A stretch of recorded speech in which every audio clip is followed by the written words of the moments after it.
نحمدہ ونصلی علی رسولہ الکریم۔ مشکات میں حلیہ بن نعیم کی روایت ہے کہ رسول اللہ صلی اللہ علیہ وسلم نے فرمایا کہ اللہ تعالیٰ فرماتا ہے کہ میں اللہ ہوں، میرے سوا کوئی معبود نہیں، میں سب بادشاہوں کا مالک اور بادشاہ ہوں، سب بادشاہوں کے قلوب میرے ہاتھ میں ہیں۔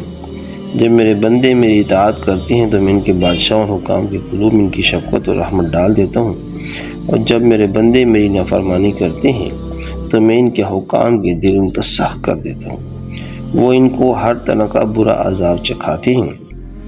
اس لیے حکام اور امراء کو برا کہنے میں اپنے اوقات ضائع نہ کرو، بلکہ اللہ تعالیٰ کی طرف رجوع اور اپنے عمل کی اصلاح کی فکر میں لگ جاؤ تاکہ تمہارے سب کاموں کو درست کر دوں۔ اللہ تعالیٰ آپ کو اور مجھے سے عمل کی توفیق عطا فرمائے تاکہ ہمارے حکام اچھے لوگ ہوں، وہ اچھے کام کریں، وہ ہمیں فائدہ پہنچائیں۔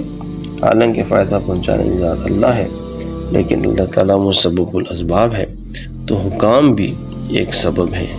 اللہ تعالیٰ ہمیں صحیح اسلام پر عمل کرنے کی توفیق عطا فرمائے۔ جزاک اللہ۔